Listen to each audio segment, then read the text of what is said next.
Hello, my little mythical, magical forest creature. How are you doing today? That's good. I just wanted to come here and tell you that I hope you're having a great day because you're looking extra scrumptious today. And if anybody is bothering you, I will slay them in your sleep. Free of charge.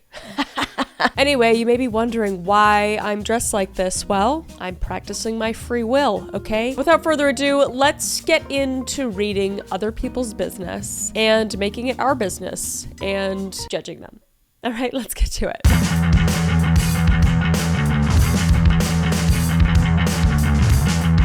Am I the a-hole for wanting to check the neighbor's doorbell camera to see if my wife is telling the truth? This is like undercover type shit. This is something a woman would do usually, so I'm interested. So I, 36 male, have been married to my wife, 35 female, for 7 years now. We've lived in this quiet suburban neighborhood for the past 5 years. Yesterday, my neighbor lady mentioned about seeing a plumber van outside her house for a long time and asked if everything was okay.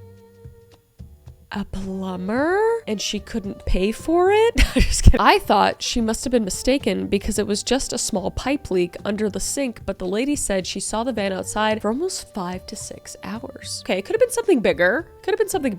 You know, maybe, potentially. When I casually asked my wife last night about the issue, she said the fixing took almost 5 minutes and the dude was in and out of our house, which confused me even more. I didn't tell her what the lady had said. I feel like I would have just been like, oh, well, she said that he was out there for 5 or 6 hours, so I wonder why. You know, I wouldn't immediately assume something nefarious was going on, but I don't know what's going on in your relationship. The neighbor lady had no reason to lie. We've known her for a long time now since we moved in. I have good relations with her children who used to live nearby a few years ago. She's also very sharp and not forgetful. I feel like I should check her doorbell camera for confirmation which faces our house and street as well. Like, what are the other reasons why the plumber could be out there? I mean, he could have like a really bad day. He could be sobbing on the phone inside of his own vehicle, just like, you know, having a day. I don't know. I don't want to think what we're all thinking right now, but I don't know what else it could be. I personally would talk to the wife first to be like, hey, yeah, so the neighbor lady mentioned that that the plumber was there for like 5 hours. Like, do you know anything about that? Like, do you know why? And then you can gauge it off her response, what's going on, and then you could maybe go that far as to check the doorbell camera, I guess. But I wouldn't immediately just go to the neighbor to get footage and stuff. I feel like that could cause something bad when it doesn't necessarily have to be at this point, I feel like. Let's read the comments. My friend just got his door replaced in the house he rents. After finishing the job, he hired a technician, went back to his van that was parked in the driveway and sat and ate food and talked on the phone for close to 2 hours. Okay, see, this is what I'm thinking. He was just like chilling in his car. We've all been listening to an Enya album in our car, sobbing while eating Taco Bell for 3 to 5 hours. I support the theory that sometimes people just sit and fudge around after work. That's kind of what I'm thinking. All right. Another comment said, also, it happens that plumbers and other repairmen take a break in their car before or after jobs, eat, make calls, do some documentation stuff. He might have been inside your house briefly and then spent more time in his car. This happened to me recently, 9 minutes of work and around 90 minutes sitting in his van. Maybe he's having marital troubles. Maybe he doesn't want to go home, you know? But man, I do we have an update or anything? Oh, it was posted 14 hours ago? I shouldn't have chose this. But anyway, let's move on. Not our problem. Girlfriend and I, 26 male and female, got into a huge fight over a keyboard, thinking about ending things based on her behavior. Oh, okay. So, my girlfriend and I, both 26, got into a fight about this 2 nights ago, and she's making it seem like I'm being an a-hole. We've been dating for 4.5 months. Okay, baby relationship. All right. My girlfriend has a 2013 Lenovo laptop that has seen better days. As it stands right now, among some other issues, her keyboard totally doesn't work. Because of this, she always uses a small Bluetooth keyboard with her laptop. She had texted me the next morning saying that her wireless keyboard had stopped working as well. We had already planned for me to stay the night at her place after I got off work, so I offered to stop by my place on the way to grab her keyboard as I have a few extras. When I got to her place, she was eagerly awaiting the keyboard, which makes sense, as she wasn't able to use her computer for most of the day. But when I handed her the keyboard, she started getting really quiet and pouty. A bit later, when I asked her what was wrong, she said she thought I'd be bringing her something nicer, like the keyboard I have at my desk. The thing is, I have a really nice keyboard on my desk. I'm a programmer. I love this keyboard so much that I also bring it to work with me. I even have specific macro profiles for it that definitely improve my workflow. I get it. I work at my computer most of the day. I have a pretty nice keyboard. I would bring it other places if I needed to as well. I understand. Okay. For context, I have an extra Amazon basic keyboard, which is around $15 lying around. Still brand new in the box. My personal keyboard, which I have had for years, is some variant of Razer Black Widow, which is about $120. That is a very nice keyboard. Okay. Anyway, she was apparently expecting me to be selfless and let her use my nice keyboard while I use the Amazon keyboard. She was upset that I didn't value her enough to lend her my nice possessions and left her with the cheap $10 keyboard. Her words. She said if the situation was reversed, she'd lend me the nice keyboard. I explained to her that I have my keyboard specifically set up for work, and because I'm so used to it, it would hinder my ability to work if I didn't have it. There is something about keyboards, like typing on them and stuff, where I would be quite a bit slower if I worked on a different keyboard because you kind of get used to one. I get why he's being like, what?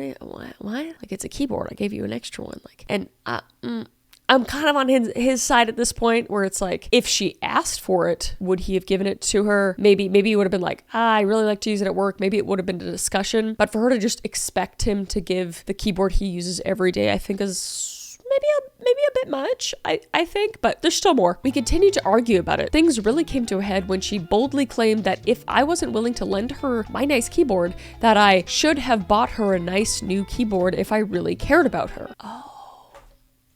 No. No, that's not how life works. Not everybody has the money to buy another $120 keyboard. That's very expensive. This is when I got really mad. I told her she was acting like an entitled, spoiled child and that she should have been grateful that I went out of my way in the first place to grab her the Amazon keyboard. She started crying and asked me to go home. I left, but I still gave her the Amazon keyboard to use. I was far more upset at the principle of the situation than the keyboard itself. I wonder if she's an only child. This sounds like an only child thing. Not to diss on only children out there. I know there's some that are like really good about sharing and all that kind of stuff. But I don't know, something's giving like only child that got really spoiled, you know? So now she's calling me an asshole for both not giving her a keyboard and because I called her spoiled. We're going to meet up tomorrow to talk about this person because I refuse to continue this silly argument over text. I'm thinking about ending things with her, as I feel this is her showing me her true colors. There's that like 3-month rule kind of thing, and I feel like it's kind of true, where it's like you can only, fake it for so long, like who you really are and your true colors kind of start coming out. Obviously everybody's got like their little quirks and maybe not so good things about them. I have plenty, but you need to be able to handle those and be okay with those in a partner. And if you're not at this point in a 4.5-month relationship, I feel like it's probably not going to work out, because this feels pretty small, but it's become something way bigger than it needs to be, which isn't uncommon in relationships. But if you're like already checked out based off this, I don't think y'all should be together personally.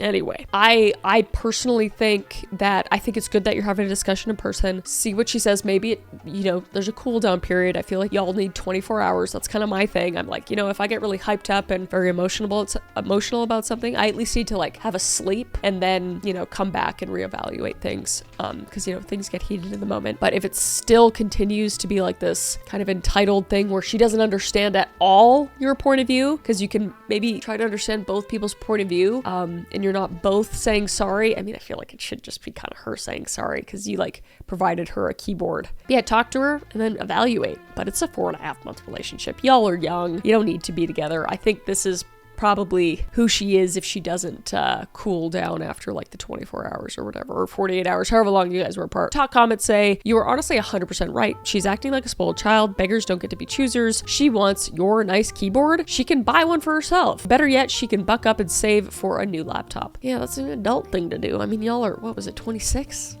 What are we doing? I don't blame you at all for feeling angry. I think you should attempt to talk through it before you decide to break up with her. Me and Reddit always on the same page, but it is definitely a red flag that she's acting this way. Another comment says, I think you got it right when you said she was a spoiled brat. She should have been grateful that you came over with a keyboard, any kind of keyboard. Maybe she should take her own advice to be a little selfless. Agreed. I would pose a question to you. If you two are fighting over a keyboard, what will happen when an issue that is a bit more serious comes up? Yeah, that's what I'm saying. Good luck with your talk. I have a feeling you're going to need it. Yeah. Okay. Edit. She texted me to meet up tonight instead of tomorrow as she is feeling anxious and stressed about the situation. I will give everyone an update later tonight or tomorrow morning. Oh, thank you, sir. Thank you for your service. We love an update. We have an update. We met earlier tonight and sat down to talk. I was somewhat prepared to end things with her, so I suggested we meet at her place so that I could bail if things went south, and they did. Good call. Good call, and I'm sorry, that sucks. Even though I thought I made my post as anonymous as possible. Oh no, she found it. One of my girlfriend's coworkers figured out who the post was about. Girlfriend's age, working HR, which I mentioned in a comment, same computer problems, dating a programmer, etc. Oh no, and sent it to my girlfriend. The reason she wanted to meet early was because she was furious that I had made the post, airing our dirty laundry. In a sense, I guess she was right, because at least one person had figured it out. My girlfriend never used Reddit, so I figured I was safe. There's a strong chance she'll read this one as well. Lol. We love the lol follow-up. All right, anyway, she immediately began berating me, telling me that I made her look bad in the post and lied about the details of our argument to get people on my side. I asked her to point out any part of it that wasn't true, or where I had lied. Long story short, she couldn't point to a single thing. Okay, yeah. I definitely raised my voice when I told her that if she looked bad, it's only because of her actions. I told her I only made the post to get some perspective on the matter. The post was 100% accurate and she knew it. Oh, snap. Slay. Okay. She began to tear up and asked me if I was really considering leaving her over the keyboard. I asked her if she understood that this wasn't about the keyboard. He said that in the post. It was about the way she acted towards me when I was trying to do her a favor. She stayed silent and didn't answer. I asked her what had prompted this outburst, if everything was okay with her. I asked if anything had happened with her friends, parents, or at work that was upsetting her and may have led to this. Okay, we love that. We love trying to get some context. She got really defensive, asking, "Are you calling me crazy? And do you think I'm unstable?" She's a gaslighter. Oh, she's a gaslighter. This isn't good. Gaslighting victim mentality. Not good. I think she needs a few more years to simmer. I think she needs a few more years to just simmer in the crock pot of maturity, and then she'll be all right. Maybe. I don't know. I had no idea where she was going with this. I told her I wasn't calling her crazy, but that she had to understand that I was quite confused about how she was acting, and that there had to be a reason for it. We talked in circles for a bit, and I tried to pry it out of her. I still don't know what caused all of this, because she simply wouldn't tell me. When I realized our conversation was going nowhere, I finally asked her if we were going to have an adult conversation, and if this was the hill she was willing to let the relationship die on. She asked, "What do you want from me?" And I said, "I want an apology." Ooh, she's heated. I don't think she's gonna apologize to you. I'm a woman, I know. I'm getting tired of typing, so I'll wrap this up quickly. She was absolutely unwilling to apologize. Yeah, no, that's not good. She thought that my betrayal of posting about this was far worse than her initial behavior was. We talked about 5 more minutes before I told her that I don't even care anymore. I told her this whole thing was exhausting, as she wasn't willing to help us get to the bottom of this, that we should just break up. I didn't waste any time making my way to the door. Okay. Taking care of business, I guess, real quick. As I was leaving, she asked if I wanted the keyboard back. Oh my God. She's fixed on that keyboard. She didn't ask to be nice. She was definitely trying to get on my nerves. We know that, Steve. I don't know if that's your name, but we know that. I could tell by her tone of voice. Oh, I hope you kill her with kindness. Please kill her with kindness. I told her she could keep it, as long as she promised never to call or text me again. Oh, what a great response. I've been getting tons of not so nice messages from her friends, which finally prompted me to delete my Facebook. She obviously told her friends some false information of the story, which made it seem like I really did leave her over a keyboard. I couldn't care less, as I'll never be seeing any of them again. We only dated for 4 months, so in the end, I don't feel terribly heartbroken, mostly just relief that it's over, but also confusion. Still have no idea why she acted out. Yeah, I mean, she could have been having a bad day or week or something like that, and it was just like, that was the cherry on top of everything. But that's the thing, is like, if you're having a bad week, a bad month, a bad year, and you have a partner, you have to be able to still, be a partner. You have to be able to not take it out on your partner, because that's not fair. That's not fair. And your partner should be able to, should be supportive of you, but you need to be a team. And this is like the opposite of team. This is just all very selfish, coming from her end. So let's move on. Am I the a-hole for videotaping my wife? Oh. Eating all my fries to make a point. Okay, this seems petty as and I love it. Let's read it. I've seen many posts about wives, girlfriends who insist they don't want anything when the husband's or BF is getting food, but then proceed to eat his food. So I apologize if this sounds familiar. Just a thing for all the guys out there, or just anybody with a partner, basically.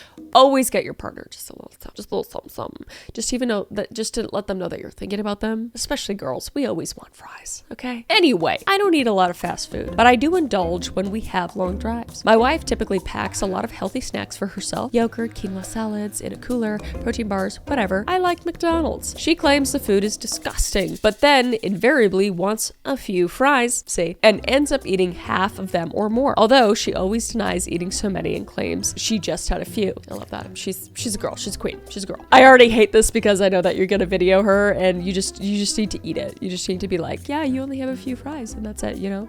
Let us be in Delulu about the little things, all right? On the trip in question a couple weeks ago, it's she and I and my 13-year-old son, Nick. Wife needs a bathroom, so we pull off an exit and there's McDonald's. Son and I go order food to go while she's in the bathroom. I ask her if she wanted anything, as I always do, and she said, no, but I will take a couple of your fries. So you order her a small fries. Okay, that's what you do in the future, but whatever. My go-to order at McDonald's is the $5, although now it's a $6 at a lot of places. Value meal, which includes a McDouble, 4 McNuggets, a small fries, and a drink. It's plenty of food for me. It would still be plenty if my wife took a few or a couple of fries. I like McDonald's fries, but I always eat them last because while I don't mind if the fries are not piping hot, I do like the other food best when it's still warm. See, I eat the fries first. I need them piping hot, otherwise I don't like them. Side note, having read other Reddit stories on this topic, I'm sure some will say just order more fries even though she says she doesn't want anything. I've tried. I get a medium for me and give her the small from the value meal, but a medium fries is almost $4 and it is over $4 with tax. That's adding over 60% cost of the meal. And when I've done this, then she insists on not touching the fries because I told you not to get any for me. So now I've got a small fries and a medium fries to eat on my own, which I can do, but it seems like a waste to spend $4 since I was perfectly happy on the original amount of food. Okay, I understand, and I get not wasting because I don't like to waste either. Just upgrade to, can you just upgrade to the medium fries? So then you have a medium fries, no small fries. Okay, I feel like you could do this at McDonald's. And then you have a medium fries, you're gonna eat some, she could still eat a few. You didn't order some for her, but you're like, I just want extra fries. And then you have a little bit of extra fries. I don't know. Anyway, on this day, I tell my son I want to do an experiment. I tell him after we get our food and get back to the car to take out all of his food, take my burger and give it to me, and take my McNuggets and hold them in the back seat so that the only thing left in the bag is my fries. Oh, he's doing psychological experiments on his wife. This is not good. Now, admittedly, a small fries at McDonald's isn't that many, but it's typically at least 20 to 30 fries. I tell him to put the bag with the fries on the console between my wife's and my seat, and to set up his phone to take a video of the bag from the back seat, which will record until I tell him to stop. I tell him that I'm not going to put my hand in the bag at any time and predict that his mom will eat all my fries. Oh my God. I feel like this should just be like a funny little quirk thing that she does. Like, this is definitely my mom, where she's like, I'll just, you order stuff, I'll just pick. And you go into it knowing it, so I don't, whatever. Anyway, sure enough, we're driving along, I eat my burger, make some small talk, see my wife's hand go into the bag several times. I ask my son for my McNuggets, I eat those. FYI, I eat them sauce-free, so no mess in the car. That's diabolical and crazy, but all right. Chit-chat further, all the while smirking to myself as I see my wife's hand go into the bag and into the bag some more. Finally, she says, okay, give me your garbage, and starts putting it in the McDonald's bag. I say, what are you doing? And she says, cleaning up. I say, I still need to eat my fries. And she says, we ate them all, honey. I love how she says we. He didn't even touch the fries. Poor lady. All right, I'll admit I overreacted a bit here on purpose, incredulously announcing loudly, what do you mean we ate them all? I haven't had any. To be clear, I wasn't mad. This was the result I expected anyway, but I tried to act mad while suppressing laughter. She said, don't be silly, I only had a couple, and she'll die on that hill. But you have video evidence, fuck. And I repeated that I had not a single fry and that I had video evidence to prove it. She said, what do you mean? And I said that Nick had taken a video for the past 20 minutes or so, and you will not see me take any fries from the bag, so if they're all gone, it's because you ate them all. And she blew up at me and him. Oh no. Oh, you brought your kid into this, poor guy. In a way that I did not expect. Yelling about videotaping without consent, as if I had made a surreptitious sex tape or something egregious like that. Yelling at Nick for going along with your father's foolish pranks, etc. I told her I just wanted her to understand that she eats more of my food than she realizes, and this is why I would prefer to just get her a separate order of fries so that we can both enjoy our food without resentment. She never watched the video, although I think she now believes that she did in fact eat all the fries. However, she's been ignoring me and worse, treating our son badly, blowing up at him for little things that never have bothered her before. For the past 2 weeks. 2 weeks! What? Expecting an apology for videotaping her, I guess. I thought this was a harmless way to make my point. Am I the asshole? In my head, like I'm picturing my family doing this. Like I said, my mom does this. If my dad did this to my mom, it would just be a funny. She'd be like, oh, no. And she'd be like, I don't even want to watch the video. Like, whatever. Like, it would all be funny. But I feel like maybe there's some like insecurity in this. I have had a very serious eating disorder in the past, and I don't know if that is linked to this at all, and it made me a very angry, mean person. Again, that is totally speculative, and if I didn't even like eating in front of people, let alone eating like too much, which, whatever, doesn't exist to me anymore. I feel like there might be some underlying, like, maybe some insecurity around that topic, and this was like the button to push with her. And you might have meant it like it innocently. I think apologizing is in order because you did videotape her and she's clearly not acting right. But I also think she should be apologizing to you for like blowing up like that, because I do think that's a lot. It's just like it's not like you posted it online. It's just like a video for a fun video you took. So I'm trying to have some sympathy for her, but I think the blowing up and 2 weeks later, and that's not fair to the kid. The kid just went along with what you were doing. So I don't think that's fair at all. I think that's quite mean. But yeah, that's kind of what I think. I think there just needs to be a whole other discussion, and I would say be sympathetic, but then also be firm on like, hey, you can't, this was supposed to be funny. I understand. We'll never do it again, but you're taking it out on the kid and all this stuff. So yeah. It feels icky a little bit. Let's see what the comments say. Not the asshole. Years ago, I told my wife the way she talks to me a significant amount of time is rude and bitchy, and she didn't believe me. Somehow the answering machine recorded her talking to me, and we found the recording later when listening to messages. She said, wait, I really sound like that? I said, yes, a lot of the time. She was visibly embarrassed and started working her communication style, which got better. Long story short, sometimes people need to see unbiased evidence because they're too wrapped up in protecting their egos to admit criticism from someone else.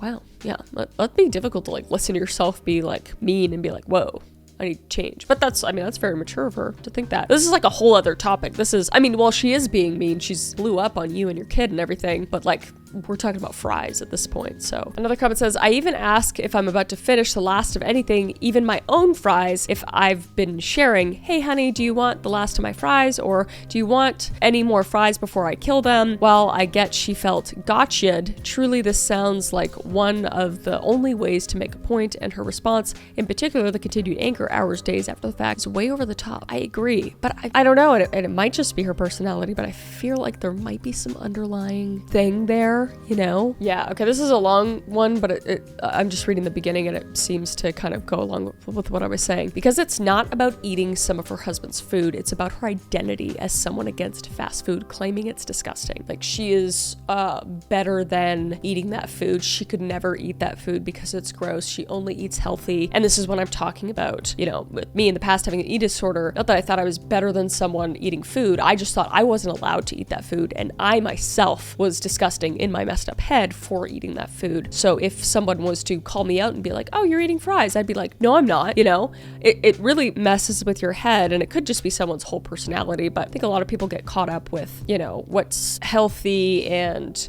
what's not healthy, and it just gets unhealthy. The whole thing just gets really unhealthy. It's not good. See, people who go militant activist about food usually attach it to their identity. This is what I'm saying. This is my whole identity when I had an eating disorder, was this. That's why they usually get preachy, police other people's food. I didn't do that. That's what I'm saying. It's like, it is someone's identity, but if they're acting holier than thou, like they're there on a pedestal and everyone's lower than them for eating worse, that's a whole other thing. That is an ego thing, and I don't agree with that. And I think that is the case with this person. That's why they usually get preachy, police other people's food, put down other food choices, make sense at events about being accommodated by the host. It's a self-righteous, I'm better than you people because I'm vegan, I'm vegetarian, I don't have milk. Yeah, and I feel like it's a big thing with today's society and stuff. It's like, how could I be even healthier than you? And how are you lower than me? Well, whereas I think with eating disorders, a lot of the time, you're just in your own head, in your own mind, in your own body, in your own world, and nothing stuff people are doing around you doesn't concern you necessarily. It's just what you're doing in your own little world. It's a holier than thou, sanctimonious identity. On the same page. And they usually freak the fuck out if you catch a hole in their logic, their true belief or commitment, or literally catch them with their hand in the fry box, which is what happened. Yeah, that's exactly what I think happened. And I think because a nugget of it is something that I experienced in the past. Like I used to freak out if somebody was like, oh wow, oh you ate all your breakfast, like when I was really struggling. And that was embarrassing for me. Like if I finished a meal, which is horrible, that's not healthy. And I would freak out. I would freak out and be negative about it and be like, no, I didn't. I threw some of it out. I did this. Like it's like you're getting caught doing something bad, but it's not bad. You're just eating. You're fueling your body. I didn't mean for this to get all like preachy and about like ED awareness and all that, but I think that's kind of what's happening right now. But I think there's an update, so let's keep reading. Oh wow, this is only 6 hours ago. There's no update. Sorry guys. Sorry fam. But yeah, let me know what you guys think down in the comments. Maybe I'm reading way too much into it based off of my previous experiences. Yeah, that's all for today. I very much enjoyed dressing like a medieval like vigilante princess or whatever, and I encourage you to do it as well, or dress up however you want. I don't really care. You don't have to be a vigilante medieval Robin Hood type princess. You can be whatever you want. Okay, but that's all for me. I'm gonna I'm gonna go take some medicine and go have a nap, I think. So I'll see you in the next one. All right, bye.